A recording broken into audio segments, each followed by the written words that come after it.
Go. We're recording. Brandy, if you would like to go ahead and begin the introduction. Absolutely. Welcome our next Trailblazer. His name is Jacob Martin. He's a managing attorney at JTM Tech Law. And his talk today is on working at the front line of legal issues, dealing with some of the surrounding boom of the non-fungible token phenomenon that is currently exploding in 2020. I want to have a great big welcome. Feel free to put your comments into the chat as he is speaking and as we get started today. Welcome, Jacob. Thank you for being here. Yeah, thanks for having me. Hi, Molly. Oh, hello. Thank you, Jacob, so much for being here. I am so excited that you're here. This is someone who is in such high demand. And I appreciate you taking a moment from your clients to talk today. Yeah, of course. All right. Well, I'll just get into it. I was gonna bring a slideshow, but I figured I'm using words already that are hard to follow, and all of this is so new that we'd get stuck reading. So I'll just tell you a little bit about how the law is black, is white, or is gray as far as NFTs, non-fungible tokens go. Um, in the entertainment industry right now, we're coming off of a year where people missed out on a lot of revenue, right? So musicians didn't get to tour, films weren't shown. And all of a sudden in 2020, I believe there was like 30 or $50 million made off of NFTs altogether. So far in Q1 of 2021, there was like $2.2 billion made off of NFTs. And anytime somebody makes that much money, you know, the IRS and the SEC and everyone else are going to start looking at how do they get their piece, how do they regulate, what's happening. The art world experienced a lot of money laundering issues in like the 80s and 90s. So the art world has really intense anti-money laundering laws already if you want to buy from an auction house. So when true decentralization occurs, when we're talking blockchain, we're talking, you know, anonymous accounts and Ethereum addresses instead of driver's licenses and credit cards. There's a lot of gray. But as I tell people, I think when it comes to NFTs, probably about 90% of what's going on is really black and white, because we know IP law, we know corporate like securities law, we know how contracts are typically handled, we know how art is typically handled, film production, etc. But some really great new things that are coming out of it are the opportunity to use smart contracts for paying producers or multiple parties that are involved in creating IP or creating opportunity, tying their payments to an automatic system. So long term, we can probably skip several steps of human handling of assets. But short term, there is a lot of gray space. So, you know, simple topics like jurisdiction. So say there is a dispute over something that happened. Well, where did the NFT come from? Not everyone's going to tell you they're from Las Vegas or they're from Southern California. They could be in a country that you don't know where they are, and we may have no way to geographically tie them to that country because of the decentralized nature of blockchain technology.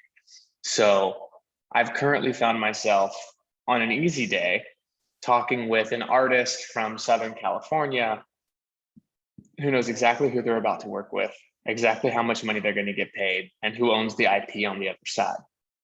So my issues are just helping them understand digital asset custody. That would be wallet maintenance, who's going to have private keys to hold the Ethereum or the Bitcoin or however they want to transact.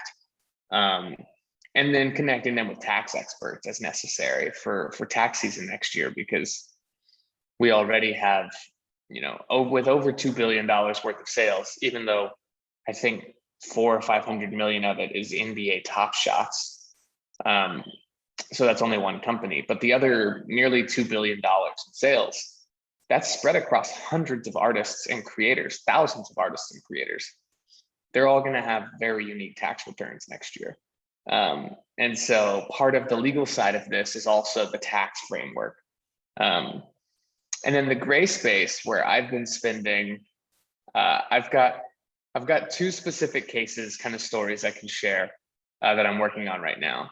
So one project is an artist who created something 5 years ago, and it's on Twitter, it's available on the internet. And there's a project recently that allegedly used some of this old IP, this old work from another creator. Well, they went on to make nearly $4 million in a day off of allegedly using someone else's IP. And so now both sides have lawyers and they're trying to figure out, okay, this could be the first major copyright dispute associated with NFTs. But there's geography that's an issue. There's substantial similarity that's an issue, like actually looking at each individual thing. It's pixel art, so it's not just standard hand-drawn art, so it's uniquely generative. And I could list you the other 5 issues, but basically that's gray. Like there seems to be black and white elements in that story, but there's also some gray elements, and no one wants to go to court because no one wants to be made an example of. And it's this entirely new ecosystem where it's not just buy a piece of art, put it on your wall. It's buying a piece of art or buying some collectible because you care about that community or you care about that creator or you want to be a part of something. And so for those reasons, no one wants to sue. No one wants to look bad. No one wants to really argue publicly. But these things do have to get shaken out. The second gray space that I know Molly will love, it's probably the funniest thing I've had happen to me in a while. I was invited to a private Discord, which is a group chat technology. And I'm the only person in that private Discord that's not anonymous. Everyone else has either a CryptoPunk as their avatar or some other anonymous photo. They all have anonymous names. I'll say out of the 60 people in the Discord, only 5 of them are known entities. Probably 45 of the 50 are truly anonymous people. And they want to pool a significant sum of money between now and the Christie's auction in 2 weeks for the 9 CryptoPunks that are on sale at Christie's. And they want to pool a significant amount of money and then purchase, upwards of XX million dollars for these CryptoPunks. But there's anonymity, which brings about KYC and anti-money laundering issues.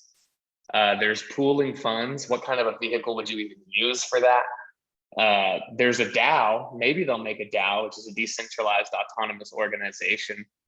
But even then, DAO legislation in Wyoming doesn't go live till July. So what do they do between now and then? And so I have spoken with the head of compliance at Christie's, who is currently talking to the head of compliance for Global. I've talked to the head of compliance at Coinbase, and I'm waiting on an email back from the head of compliance at Gemini because no one knows what to do. How do you work with a bunch of anonymous people who have a bunch of money they're willing to spend on something? Frankly, I'm not sure, right? I have theories. I have things that I think could make sense. Maybe they could KYC to me, like maybe they could give me their name and number and I could certify that I've seen it. But who am I? I'm just a person saying, trust my word. So law, as it pertains to NFTs, has some gray space. And blockchain in general, as things continue to get more and more decentralized, it's going to stay gray a little bit every year. Purchasing a virtual nightclub, like the gentleman was saying right before me, that's new. That doesn't seem like something you could do a year ago. Now you can purchase a digital nightclub that has a lot of people visiting it. Okay, I've tried to tell real estate people in LA they should buy digital real estate. And they're like, what does that even mean? I'm like, well, good question. I can show you. So instead, I know 22-year-olds spending 5 or 10 grand on digital land that's now worth 50 grand, right? Like, I didn't see that coming. They didn't see that coming, but here we are. Let's see, we've got a question here. Or do I do questions after, Molly? Comment, Jacob. Go ahead. Oh my goodness. I mean, what times we're living in that this would even be happening? I mean, have you seen anything like this in your career before? I mean, the only thing this can be likened to, which if you look back 20 or 30 years, it didn't happen very often, but I think the 2008 financial crisis had some interesting stuff with like credit swaps and other things that all emerged very quickly. and then the ICO boom in 2017 with just a significant amount of blockchain action, and then cannabis legislation, right? So it's this, and right now I think the two that are on people's radar is sports betting. So like Barstool Sports, Dave Portnoy is literally going state to state as the state approves his betting app. So it's just like only approved in 4 states. It will be all 50 at some point. Same with weed. It'll probably just happen at once from a federal perspective. And NFTs, they are legal, but again, it's going to take certain sectors adopting them and utilizing them for us to get any kind of uniform anything. Yeah. And so the other thing that I'm seeing, at least with the entertainment industry, that I think is really interesting is, well, 2 of them actually that I'm also looking at right now. One is the ability for like a film studio to sell clips of a forthcoming film or clips of a popular film as a way to monetize potentially future productions. And so short term, I've heard people consider, what if we use this as a way to fund our next film? Like if we could sell $10 million worth of clips. And if you do it in a way that you're not exchanging equity in the future film, you're just selling clips of the forthcoming film. Like a great example is the old Ryan Reynolds Deadpool teaser, right? It wasn't a real teaser, but it was a real teaser. It wasn't a real part of the movie or the clip or whatever, right? They changed it, they edited it, whatever. Ryan Reynolds, if that happened today and he were to drop a teaser for Deadpool and Deadpool never happened as an NFT, they'd probably raise $20-30 million off of internet people from being like, yes, we want that Deadpool movie and we'd love to have equity in the film. And we're just not there yet from a regulatory standpoint, because that's like a crowdsourcing, crowdfunding Indiegogo type thing or Kickstarter type thing. Like in exchange for cash, we'll give you this NFT and equity. We're not there yet. I think we'll get there, but I think that'll require like federal legislation on a couple of different things, especially anonymous individuals and purchasing things in Ethereum, receiving stock, like that's a security for security transaction. And yeah, I know that I'm not sure how to, like, in 15 minutes even come close to telling you what all's going on in the space. But for me as a lawyer, it's great because I'm coming from the technology side of things. I built a blockchain company a few years ago. And again, similar to the comment about a marriage certificate being on the blockchain, I was trying to take wills and trusts, hard code those into smart contracts, so that when somebody dies, the estate just passes automatically. No need for court, no need for lawyers. Lawyers are terrible. I'm a lawyer, it's okay, I can say that, but they are. So I tried to do that, and the technology just wasn't ready. I think the technology will be ready soon, but either way, for me, it's great because I'm not a traditional art lawyer by any means, but you don't need to be an art lawyer. You just need to understand all of the things happening. So the language of NFTs requires a pretty decent technology understanding and artistic and IP understanding, and just being willing to deal with the gray space. So I'm hanging out in gray space almost every day. I love it when projects come to me and I say, hey, that one's not gray. Here's what we'll do. I've already done this before. And they're like, oh, thank God. Okay, we just didn't know the words, right? So I'm not a 30 years securities experience. Like I'm not an attorney with 30 years of securities experience. So if something is deeply niche securities specific, I have 2 people that I call and say, do you know what this is? Do you know what this is? And I explain to them the NFT associated gray part, and then they go down the rabbit trail of expertise. And that's what I think everyone should be doing in this space, which is being honest, doing what you can do really well. And then where you aren't the person, pass it along, because these are pioneers. And if you can't help, then you need to get out of the way. Yeah. That's what I'm thinking. Is awesome. Brandy wanted to know if there was a way to create a political action committee to buy the NFTs on the blockchain, and then would that bypass the whole KYC AML issue where they don't know who the people are, because it would be the PAC buying it. And then I have questions, follow-on questions on film funding because I'm a filmmaker. So yeah, so I'm gonna drop in the everybody chat here a link to a group called Pleaser DAO. And the Pleaser DAO is the group that actually bought the Edward Snowden NFT. I think they paid $4.3 million for it. And so as a DAO, so decentralized autonomous organization, that group does include anonymous players and known entities. But I've also been chatting with that group, and long term, we're not sure about certain things. Long term, I'm not sure if the federal government is how they're going to regulate. Like, so this group pooled money and then purchased a thing. And then assuming they sell the thing, who gets taxed on gains? Like, the DAO is not an entity that can be taxed. And how would you tax the pro rata earnings of each member within the DAO? So I'm not the government. I'm not the big guy. I'm just the one in the room saying, hey, the big guy's going to show up with a whack-a-mole stick. So let's figure out like how do we not have that happen? that is amazing. Now, going back to the Deadpool example, because that was a perfect example. What if they just sold the NFTs for a movie that will be a real movie as merchandise, kind of like they just did for King Kong versus Godzilla, where they released animated movie posters as merchandise prior to the movie dropping, as almost an advertising play. Yeah. So that's super useful. I think the reminder though is like there has to be an intention behind doing it, or the people that are currently purchasers won't purchase it. Because like I don't purchase physical posters, so why would I start spending $500 on digital posters?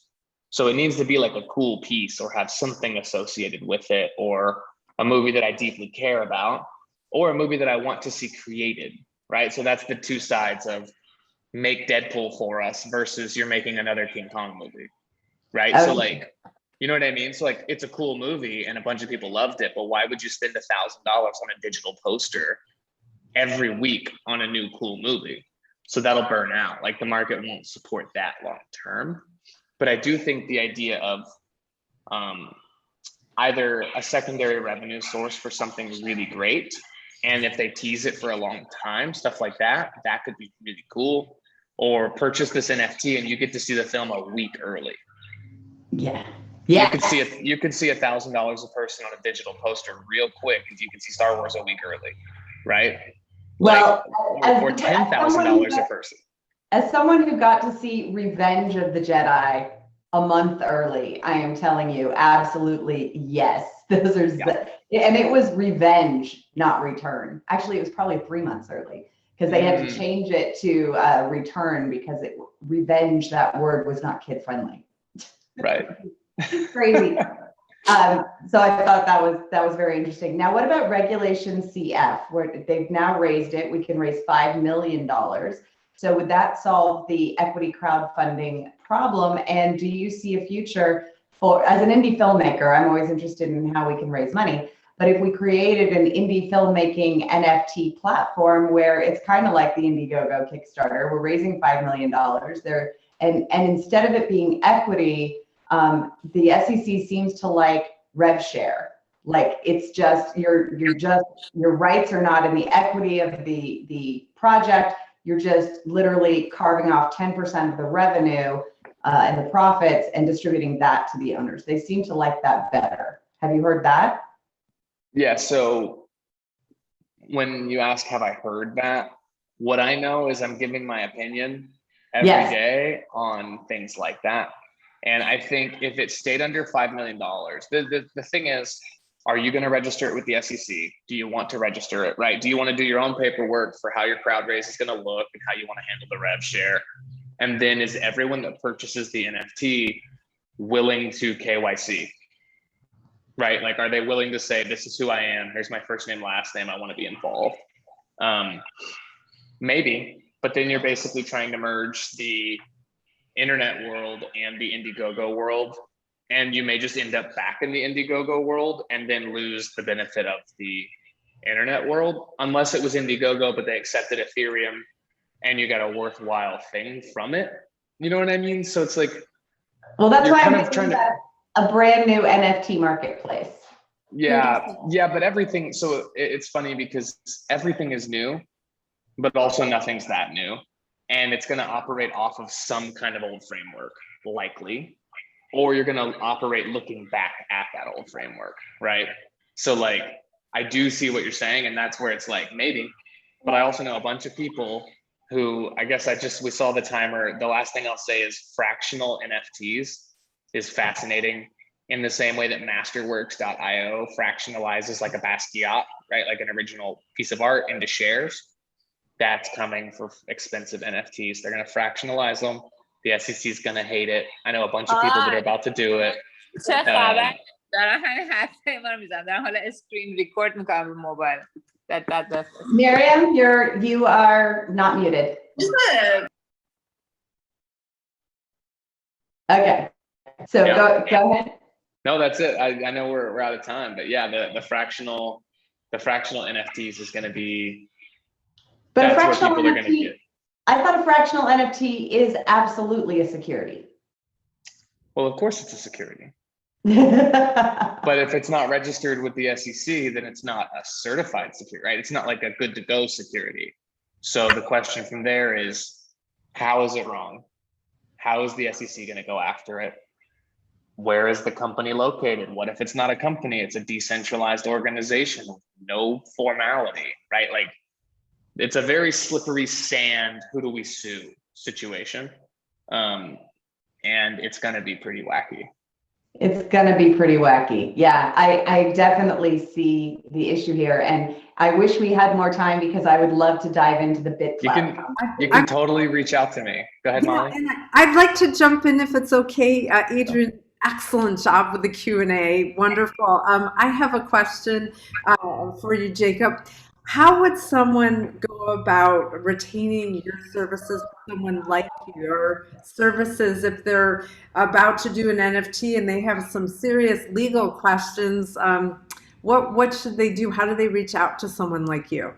Yeah, so I will say there aren't a lot of us right now. I know a couple other attorneys doing things here, so I bring them in on projects. They bring me on projects. But yeah, my website is jtmtechlaw.com. You can find me on LinkedIn, and you can email me. My email is available. Also on Twitter and Clubhouse and Instagram, my tag is @the NFT attorney. So I kind of took that one over early on, and that's worked out pretty well for me. It's been fun to see who has chosen to follow some of my accounts, and I've got some clients I never expected to work with, but it's been a really a ride. I've worked with, I guess, a couple of Fortune 500s at this point, a bunch of A-listers, and then a whole bunch of everyone else, which has been awesome. Everyone else is where it gets fun and super gray. Wow. And I've worked with quite a few people that have never had an attorney either. So, you know, it's like I'm their first attorney. They're dealing with new stuff all at the same time. So yeah, I've been paid a few different ways: art, hoodies, cash, Bitcoin, Dogecoin, Ethereum, Oh, wow. NFTs. Yeah, I've been paid quite a few different ways. I just got like a little like bag. I've got a t-shirt right here that someone gave me recently as part of a little like thank you package. And look, and stickers that were part of a thank you package. So I'm adaptable. Thank you. I know how busy you are, and you have been a big help to me and AI Showbiz on NFTs. It really does matter getting it legally right, and you're going to probably need, as they say, to lawyer up if you're doing something big with NFTs, and get in touch with someone like Jacob. Thank you so much for sharing your wisdom and time, Jacob, and I look forward to talking to you soon. Great talk. Great job, too. Thanks, with the Q&A. Awesome. So I am going to go ahead and stop the recording.